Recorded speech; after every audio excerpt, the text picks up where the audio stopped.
What's good? Welcome back to another edition of Dat Talk Podcast. I go by the name of Bake, and I got my co-host with me. Politician Reasons is in the building. Politician Reasons. Yeah, man, we in the politics right now, baby. Presidential election is off and running. Yes, it is. Race is looking like. The crazy thing is how everybody comparing politics to sports, but everybody want to keep politics out of sports. Yeah. All I've been hearing is like, oh, it's the fourth quarter of the game, or we're in the last stretch of this situation. Facts. Is Biden pulling a Michael Jordan, or is Trump about to blow a 3-1 lead like the Warriors? All I've been hearing is all these different sports superlatives, but we want to keep politics out of sports. Hey, we still don't know, man. It's a tough race. Usually, for the most part, I know it's happened multiple times where we didn't know until like maybe a day or so or whatever, but we may find out something by tonight or tomorrow. We're going to find out. It can push all the way to Friday. Yeah, it can get pushed to Friday or whatever the case may be because of the times. Like, we got to understand the times, the ballots, all that other stuff. It's not, so just be patient and we'll find out who we find out, man. But anyway, we got hoops to talk about today. It is Wednesday, by the way, y'all.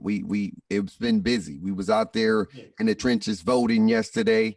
And we are on a Wednesday, so don't be like, wait a minute. Is this show old? Is it? No, it is Wednesday.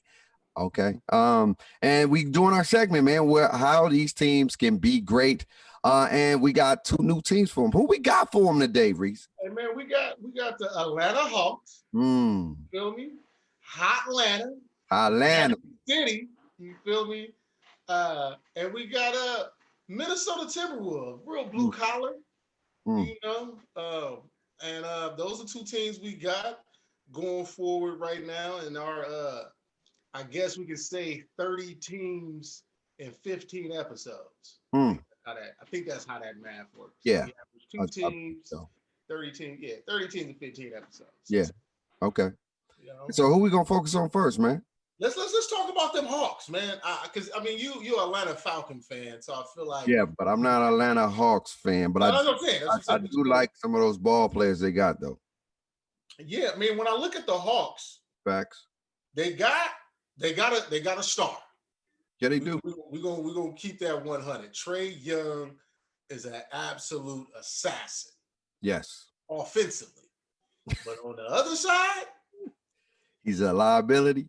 You a walking bucket when he guarding. Like you a walking bucket. You become like, say you walked into that game averaging 12. Right. You walk it out averaging 28. Wow. So you're gonna put up 28 on Trae Young. Yeah, he gonna give you 32. But you gonna give up. You gonna at least get 28 at least. I can see that. I think because his height, his height has something to do with that, and his physicality. He's still not there yet. This is what, his third year now in the league? We'll be heading into year 3. So he's still baby, man. And we all know, look, remember Steph Curry, when he first came in the league, he was bones and sticks and bones. Like that piece of chicken that don't nobody want. They like, man, what is this? What kind of piece is this? I can't get jiggy with this. And so he's going to develop.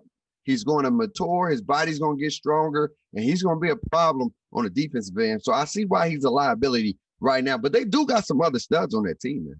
Yeah, I mean, when you think about it, they traded for Kemp Capella in the middle of the season. Yeah. He ended up being hurt, so they didn't really get to see the fruition of that. So when you think about this, when you pair Clint Capella with John Collins, and a lot of, basketball fans need to start putting a little bit more respect on John Collins' name. I'm going to tell y'all right now, John Collins is a problem, or will be, if he continues to progress at the rate that he's progressing at. Yeah.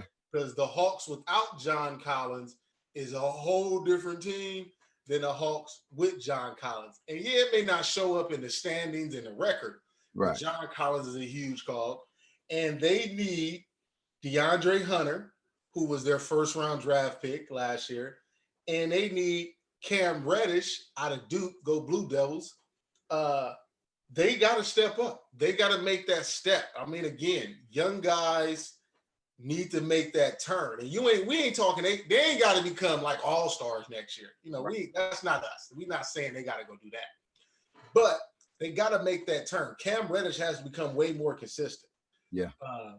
I had him like, he has a Kevin Durant body type, but he just ain't got the Kevin Durant game. You feel me? But his body type, he's 6'8", 6'9", long and athletic, can shoot the Trae ball. He has to figure out his role and his identity. They got a sharpshooter in Kevin Huerter. Yeah. That a lot of people don't really know about. I mean, but if you play 2K and you play against the Hawks, he one of them dudes. Everybody can shoot in 2K though. Don't be the CPU can shoot in 2K. It doesn't. Yeah, that's what I'm saying. But because he can shoot, you know how it is. How they really, really be extra with it. You feel me? Extra. Read all about it. Exactly. So, they got money because only people getting paid is Clint Capella and Dwayne Dedman. They're the only ones above 15 million. That's it. Capella at 16, Dwayne Dedman at 13. So they got money. All eight people is under the salary cap. Yeah. I mean, as far as years on their contract, because they're a young team. Facts. So they can make some moves, but I don't know what where they gonna land at in the draft this year. They land at pick 6. Okay, so they're gonna get another top pick. They can trade that pick and get somebody else, or they can continue to. What I get from the Atlanta Hawks is no, they're not the Atlanta Hawks. What you mean? No, I said talk to us. Okay. I was like, hold up, bro. I know I ain't. I know. What I get from the Atlanta Hawks is a developmental team right now. Okay. They got a lot of young talent that they're like a different version of the Pelicans. The Pelicans got a mixture of young and a mixture of some vets and a mixture of people who's been in the league for a little bit more time. Okay. I feel like they can be the New Orleans Pelicans of the East because they have the pieces. Like you said, Reddish, he got to figure out, again, like, what is he going to do? What is his role? Because I feel like he's not consistent enough. It's the inconsistencies of his game. He has the body. I ain't gonna lie. They was talking about him at Duke, saying he's the closest pro that's coming out of the league. And I haven't really seen it come into fruition. And I want to see more from Reddish. Now, D Hunter, I feel like he's one of those gritty guys. He can get around the rim, get you a nice little 15-footer. He can play solid defense. He's one of those guys. I don't know what they want to develop, how they want to develop him and where they want him to be, but he's got to figure out his role. I just really think a lot of them don't have an identity as to how the team want to utilize these people and these tools. And then I think once they find out their identity, they can develop into the stars or the all-stars they can have the capability of being. Trae Young is a superstar. We know that. He's a superstar in the making. He's going to be a problem. The man can do his thing and get his bucket. I think Trae Young, again, he's going to get stronger. He's got to definitely continue to get bigger so he can play both sides of the field, both sides of the court, because there's going to be a lot of point guards coming at your neck. There's a lot of great point guards that's going to be attacking him day in and day out. And he got to be able to hold his own. He can do it on offensively, but he has to be able to provide a defensive spark. And one thing I see with Trae Young, and I know he gets people involved a little bit more than a Kyrie, I should say, but sometimes he does a little bit more than he has to do. To be a great point guard, you have to know how to play in spurts. I know people like, man, but they ain't got nobody baked, man. They got a lot of young people. He been in here. He gonna get his bucket. This ain't Oklahoma. Trae. You have to develop your other players. Collins is another player that can help you 1-2. And when they on the floor together, they do a lot of 1-2 punching. Lobs, Collins has been advancing his game. He's been stretching his shot out where he's shooting threes now, being able to put it on the floor a little bit. And he's very athletic and he can play around the rim as well when it comes to the defensive end. So they have a nucleus. And with Clint Capella, he's going to be a lob and defensive guy. He's going to be your rim protector. He's not, he can't shoot like that unless he develop a little jump shot or a little hook shot. But his job is lobs and defense and rebounds. That's what he'll help them with. And they have a solid nucleus. But I think Trae Young has to take his game to the next level when it comes to getting his team involved. Like, you get your numbers. It's cool. 20, I feel like Trae should be around 25 and 10 to 12. Assists again. Because he's a very high volume assist guy, but it's like when is it coming? Kind of like how you saying. And you touched on the point of DeAndre Hunter and Cam Reddish. When I look at players like that, I think about coaching. You know me, I'm always into that because I think about like a Popovich. Popovich gets guys who we had no idea about. Right. But when they play for the Spurs, you be like, damn. Who are these dudes? Yeah, but he got a little game because Pop has figured out the art of figuring out what they do and maximizing that, and then letting their games develop organically instead of saying, here, try everything and see what sticks. It's like, no, if you can shoot, we want you to be our shooter. Right. We don't need you doing nothing else. Obviously, you're going to compete on defense, but we want you to be our shooter. If you can create, we want you to, if you are that's what he does. And I think organizations have to start doing that. There's too many organizations that get these young guys and they just say, go play and figure out what sticks. And then from what sticks, we build. It should be, in these training camps, when you drafted them, you should say, okay, here's their strength. Like, this is their strength. Let's maximize this right now. Right. And then let the weaknesses organically develop. And to me, that's the best way to develop a player because the LeBron James, the Kevin Durant's, the D Wades, some of the mega stars are still far and few between. Yeah. There's a big gap between the top 10 players in the NBA and then the next 10, in my honest opinion. I just look at it like they're like, you got 11, but 11 to me ain't really close to 10. No, if we just looking at it. So, that's how I feel with the Hawks. Yeah, I think Cam Reddish can be a combo guard. Yes. He can be a combo guard where he can put it on the floor and he can be a set shooter. He can create his own shots. I think he will help them so much when it comes to taking the ball, out of Trae Young's hands so much, like having Trae Young with the ball in his hands so much. He will be a scoring spark for them, and he can definitely provide the scoring ability. I think like you say, it's a coaching thing. The coach have to identify again. I feel like when you draft somebody, what you need to first focus on is your role. You could be like, look, I know we want to give you the keys. We want to give you the keys to the whip. All right.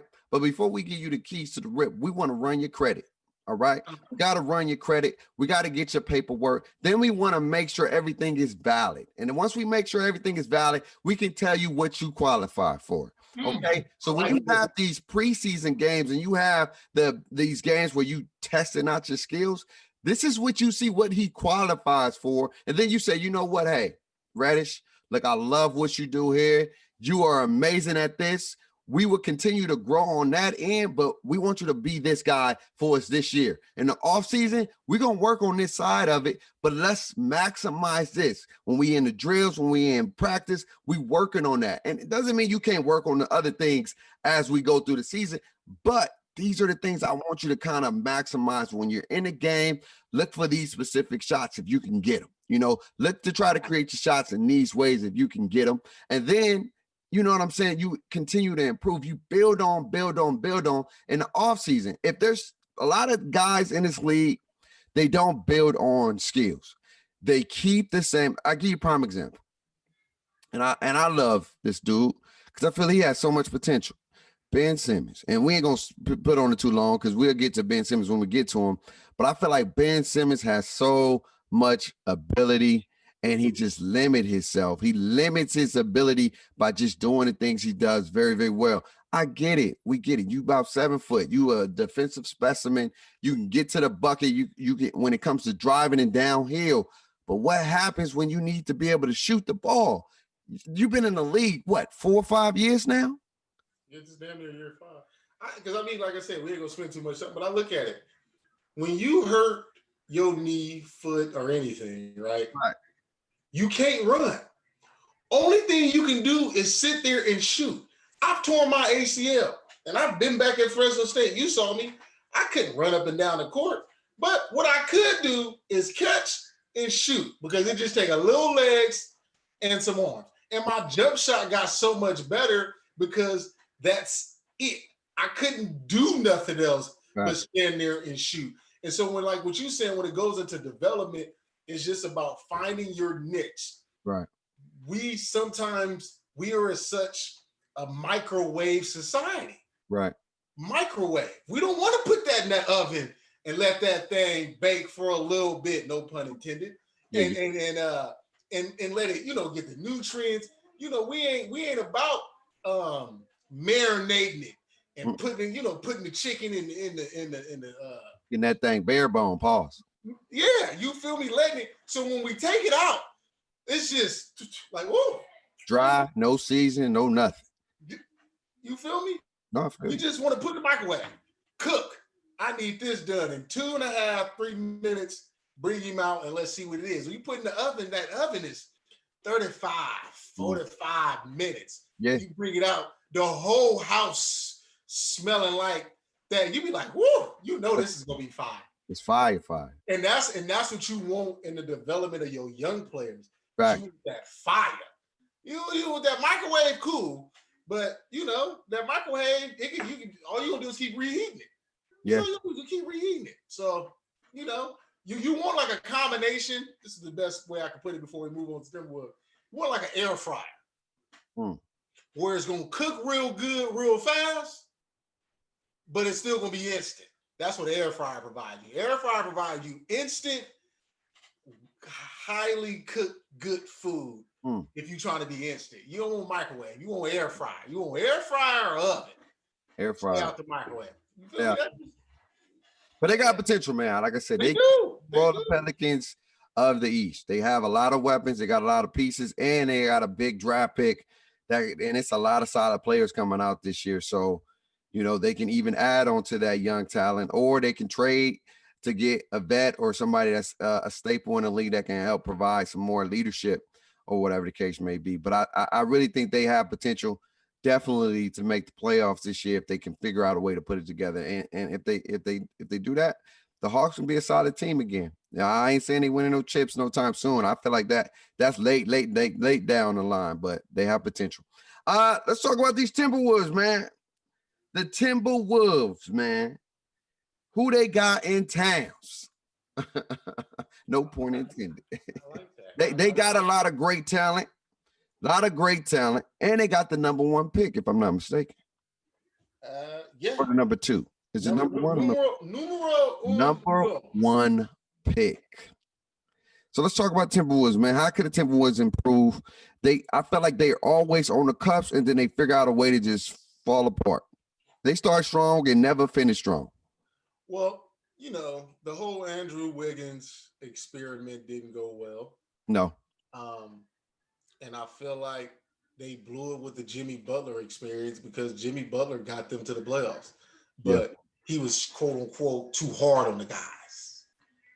But he just got himself to a championship. So I think Jimmy Butler's method of leadership works. I'll look at it. So now you back to the drawing board. Right. So you got Cat, who can give you 25 and 12. But is it a uplifting 25 and 12? Is it the 25 and 12 where you like, ooh, man, he carrying a team?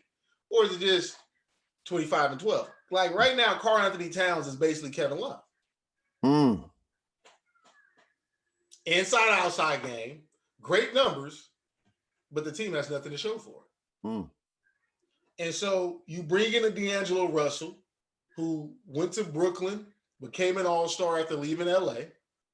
You hoping that he can return to that form. You got a young dude in Jared Culver, who they got out of Texas Tech, but his game is still very raw to me. Like, very raw. Really, he ain't got no real outside game. He ain't got no real inside game. They don't know if he a point guard. They don't know if he a two. They don't know how they want to play him. They don't. Like, you be watching them, you be like, huh? Like, and so, and then they got another guy, another kid in Josh Ogoki. I think I said his name right. Yeah. And boy can't shoot to save his life. But he can play some defense. Yeah, I get it. You're not, but in today's age, you got to be able to do more than just play defense. Facts. You got to be able to do more than play defense. And he got to work on his jump shot. Hey, look, you ain't always got to shoot threes. Hit a mid-range. Work on your mid-range. Mid-range is the layup if you grind. That's what my boys always say. So work on your mid-range. But it's great that you can play defense. You can come out there and make it tough for somebody. But what happens if your opponent and your opposition that you're guarding is giving you buckets? And you can't provide no buckets on your end. So you a liability now. You a Roberson. You are Andre Roberson, man. You out there playing defense with the best of them and a liability on. Oh, we ain't worried about him. We ain't worried about him. You just shoot it. Do your thing. We'll wait. And so he with us. You know how it is. Exactly. Like he with us. Let's get that. And if you see that, you be like, what? When you know how it is, when you hooping and somebody yell out, he with us. Yeah. That's a problem, bro. That's a problem, bro. Like, but they got potential though. I felt like, again, I don't know if D Russ is gonna be that guy that he was in Brooklyn, because let's face it, the East is easier than the West. Okay. Any point guards coming at your neck. When he was in the West, he did all right with the Lakers, and then he just kind of I don't know. He told him, Nick Young, come on, let's I get that, but even then, he never manifests to the Ohio State D Russ. Well, this is what I'm gonna do. Outside of the whole Nick Young debacle, I'm not gonna blame everything on him. I blame Byron Scott for his in LA, because Byron Scott, to me, watching Laker games, never fully bought in to D'Angelo Russell. You know, we talked about letting players develop and figure out what they're good at and all that. You can do that. Yeah.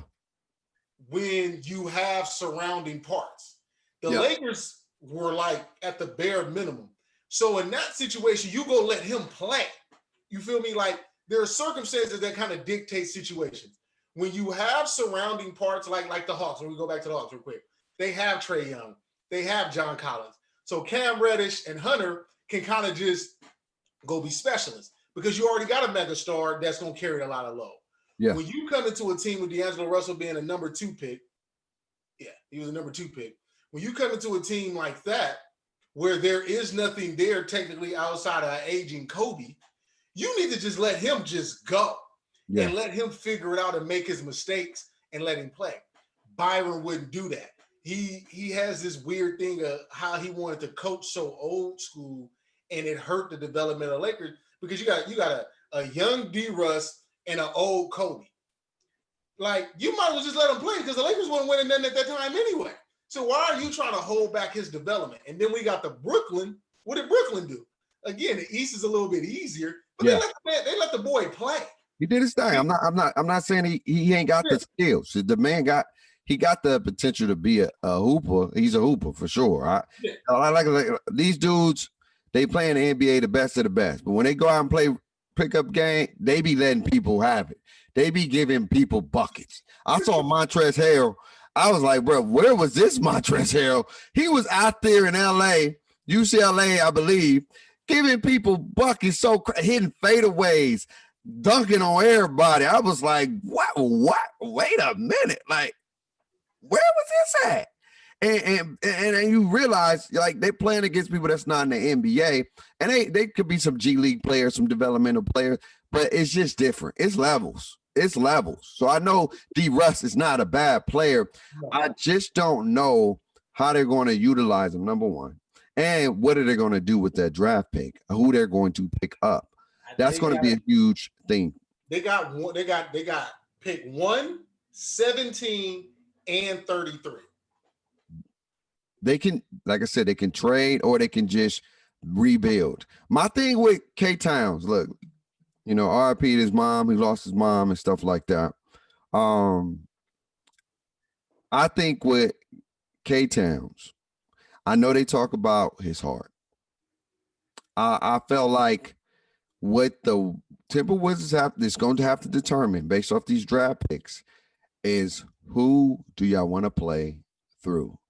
Is it K Towns team, or are you looking to use K Towns as a two guy or 3 guy? You get what I'm saying? He may end up going to probably be the 2 guy for sure, but do you want to bring in a new guy like a LaMelo Ball and have him be the 1 guy, like he's the new guy, and then make D Russ be the number 2, where he can be the 2 guard. He don't have to be the facilitator. He can be the guy that's going to get his buckets.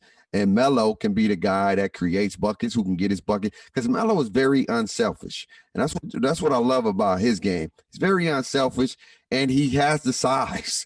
He has the height and size and the pedigree and the knowledge. He's already played against grown men overseas. You know what I'm saying? I just don't know what the Timberwolves want to do. Do they want K Towns to be the face of the team? Is this Karl Anthony Towns team, or is this about to be a new guys team? That is going to be huge moving forward for the Timberwolves because they don't have an identity. That's their issue. The team don't have an identity as to what do they want to do. Like, you could get 20 and 10 a night, but if you're getting blown out by 20 and 30 a game, it doesn't matter. It doesn't matter at the end of the day. Yo, those numbers are numbers. It's great. Good for you, but they're not equivalating into wins. And so I just really think they don't have an identity, and the pieces that they have, I give my man D Rose. He went over there to Timberwolves and got it popping over there. Got it popping. Was doing his thing. You know what I'm saying? I just don't know what the Timberwolves identity is. I really don't know. I don't know. And I think if Karl Anthony Towns wanted to be his team, he has to play with more aggression. He has to play with this my goddamn house. You gonna know, like, y'all coming in here, even if we lose. That's what Kevin Garnett used to do faithfully. Kevin Garnett, even when they would lose a lot of games, he let you know this ain't gonna be sweet all night. I'm gonna give you this work for 48 minutes, and if we go in overtime, another 22, and you're only playing 5 more minutes. But his heart, he wore the heart on his sleeve as a Timberwolves, and then he just finally realized, like, dog, I gotta get up out of here, man. But he kept them. But the thing is Kevin Garnett kept them competitive. You got to remember, Kevin Garnett got the Timberwolves to the Western Conference Finals, and just had to run into Shaq and Kobe. Yes, he did. And when you look at that team that he led, it's not filled with a whole bunch of names. No. Troy Hudson, Sam Cassell, Oder Latrell Sprewell, Wally Zerbiak. Like, these are not like, oh my God. But he was, like you said, he was the leader. And you knew when you came to Minnesota, you had to see KG. Right. Right now, when you come to Minnesota, it's like, oh, it's just Karl Anthony Towns. It's not even that. It's Minnesota. Respect to Karl Anthony Towns. Like, this man has all the talent and the pedigree to be an elite superstar in this league. It's just, how bad do you want to be? Look. Listen to me. Talk to him. To be a superstar, it takes sacrifice. It takes blood, sweat, and tears. Not everybody has that in them. Some people are just meant to be all-stars and just hoopers or whatever. Karl Anthony Towns has that superstar ability, but his mindset is only hooper ability. It's only all-star. Hey, I'm getting my numbers. We good. If you're a superstar, you don't like losing. If you're a superstar, ain't nobody gonna come at you and say y'all soft. Ain't nobody gonna call you soft.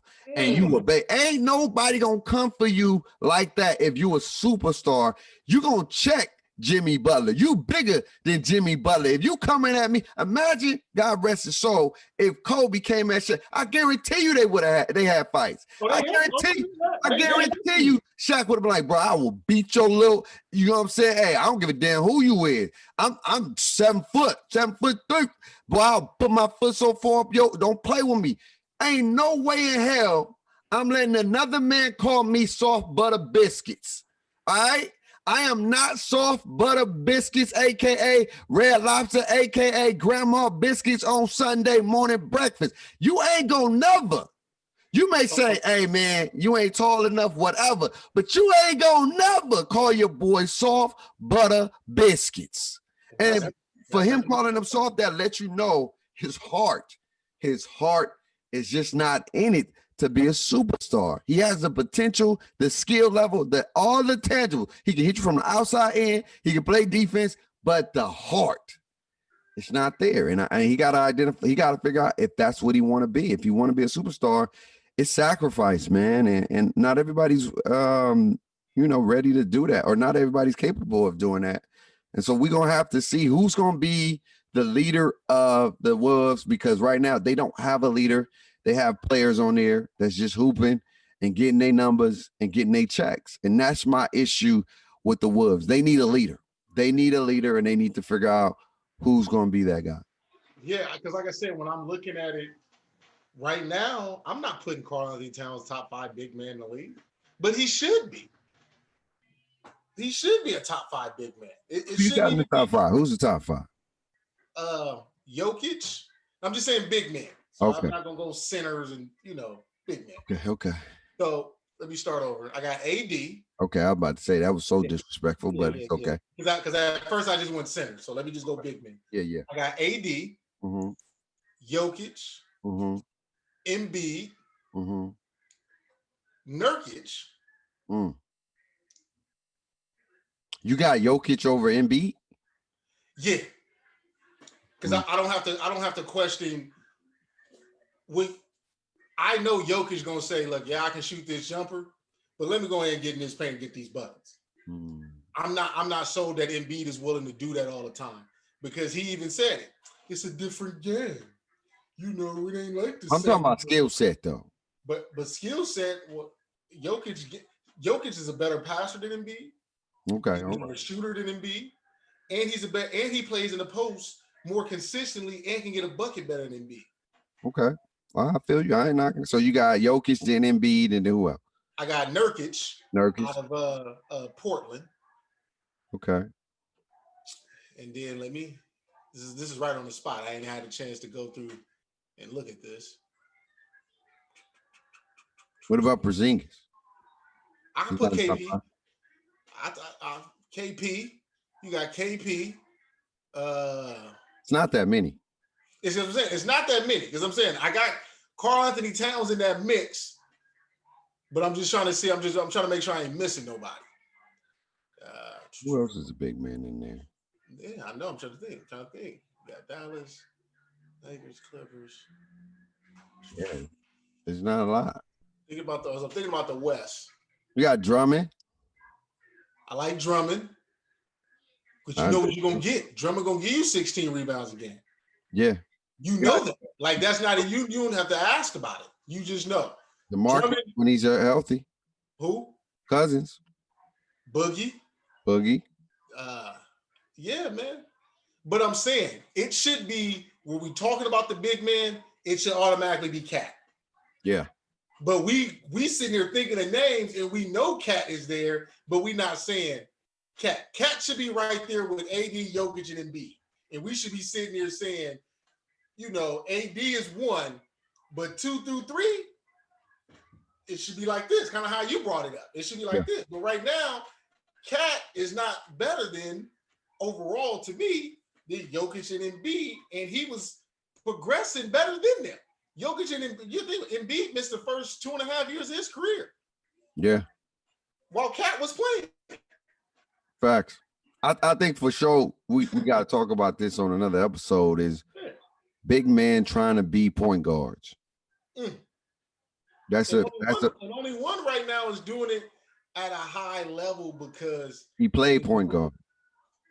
Oh yeah, well, AD to me, AD and Jokic is the hallmark of it because Jokic is doing things. You saw that Jokic is carrying his team. Right. Murray helped, but when he was in foul trouble, Nuggets wasn't the same. But when he on the court, it's a difference. Right. No, the Timberwolves, they the same with Karl-Anthony Towns on the court. Yeah. And without him on the court. But I really think we gotta do that on the episode after all this is big man becoming point guards and the art of the big man is kind of getting lost in the sauce for real. Cause I get mad at AD too sometimes. Like I know he can do it, but I'd be like, bro, why are you making it hard for you? Why? Like me and my boy talk about DeMarcus Rosen, one of the most toughest, dopest players in the game. But he makes the game so hard for himself. He takes some of the most toughest shots, and he makes them, but he makes it so tough. And I always ask myself, like, they get mad at Giannis, and I want Giannis to definitely get a shot there, but Giannis, he plays to his high efficiency points. I'm trying to get to the bucket. All right. Yeah, I know y'all want me to shoot, but I'm trying to do whatever I can to get to the bucket. I just feel like he's missing a solid point guard that can create for him and put him in better positions. And we'll talk about him later. But big man in this game make it hard for them. They don't want to do that. They don't like when I look at the evolution of the game, and of course it's like, yeah, man, it's the 3-point and it's this and it's that. But I'm like, to be 7 feet is supposed to be an advantage. Right. That's supposed to be the advantage. Shot, Hakeem, David Robinson, Tim Duncan, Kareem, Moses Malone. Barkley was a shorter dude, but buckets in the paint like no other. Yeah. KGs. All these big men, tight. Dirk was inside. I mean, Dirk was outside, but his mid-range post work with that one-legged fadeaway. It's crazy. So he played outside, yes. Dirk shot the three, but you gotta think about it. Dirk shot more in transition three because Steve Nash was pushing it, feeding it to him. He do it. But when they won that championship, he wasn't shooting threes.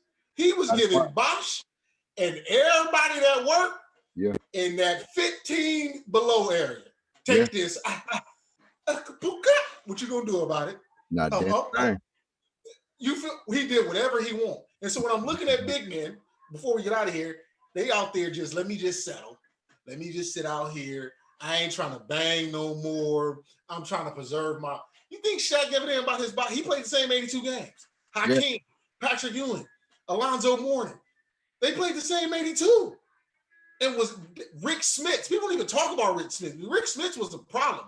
Arvydas Sabonis. These are big names. Yeah. That got their money, who can play inside and outside, but just knew I'm 7 feet. At the end of the day, I'm 7 feet. Let me get a bucket. I'm gonna make it easy for myself. Like, I'm not telling them don't evolve your game. No, I want to get that record straight. I'm not telling them to don't evolve your game, but I'm telling you, stop making the game harder on yourself. Like, yo, get your buckets. Like, I feel like big man should be from 15 foot and down low to start the game and then work your way out. Get in the rhythm. Get in the rhythm first. These dudes nowadays, they want to start from the 3-point line. I'll be like, bro, come on, man. What are you doing? What are you doing? Starting that 15-foot area, that foul line area, all over there and below. Get in the rhythm first. Get a couple shots. Bang. Stretch it out a little bit. Bang. Then you start mixing it up. Yo, I'm going to come and hit you from, they don't know what to do. I'm going to start mixing it. I'm coming down low on you, bang on you I'm going to get you mad. High, foul trouble, and one. Then, okay, you trying to double me? Pass it out, give it back to me. 15 foot, splicky, black, flash. Oh, okay, I'm feeling real Krispy Kreme like the donut shop. Hit a 3 in your face, how that tastes. Ooh, extra glaze for that ass. I just don't get it. They want to dribble like they point. Look, if you was a point guard, then you would be the one. Okay, but and on my book, on the TV screen, and on the lineup, you are a 4 or 5. All right, not the 1, the 4 or 5. You can create better when you down in that area. That's what Jokic is so deadly, when he's down in that area in his vision to see somebody cutting, to see somebody open on the weak side. That makes you even more deadlier. You're not a big threat from the 3-point line. They're like, hey, man, I can guard you all day. Unless it's 2K, when big man can just dribble from the 3-point line all the way down to the post. Hey, unless you playing 2K, then you know what I'm saying. But it is what it is, man. But hey, man, again, these teams has potential. Both of them has potential. One is the developmental, and one for me is an identity. They don't have an identity. I like that. Developmental identity. It's going to be tough for the Timberwolves. Yes, it is. Listen, it's rough on the west side. On the east, it's going to be crazy. I wish like they let like somebody. I know why they don't do it, but I wish like every like 5 years or so they switch it up a little. Yeah, realign. You know what I'm saying? Like put some West teams on the West, teams on the East. I feel like it'll make it even more parity in the league. I really feel that way. And you won't do it just because of travel. I get that. That's why I say I know why they do it, but it would be dope if, like, you know what I'm saying? And that's even with the because the NFL, the NFL is trying. They're letting more. NFL, I feel like you can do it, but it's real balanced because the NFL. NFC has West Coast teams and East Coast. Right. It's balanced. It's balanced. You get what I'm saying? They only got to play once a week. But exactly. NBA 2 games and the travel and all that. You know, but that just comes with scheduling, though. I really feel like that comes with a lot of scheduling. Like if you got to play a team on the East, then schedule those games when they're on a East Coast travel. You get what I'm saying? So that's why, they do it to where you'll go on a 6-game road trip, and it's all East. So you'll go to Florida and play the Miami Heat, Orlando. Then you work your way to like Philly. Then you play both New York teams, and they do that on the West too. But that's all you have to do. You don't have to change really too much.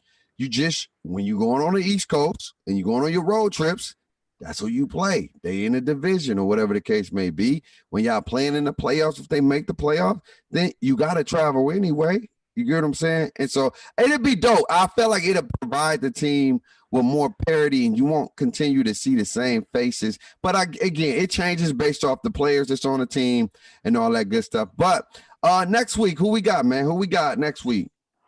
Next week, I believe. Let me check to make sure. I don't like to be having false information.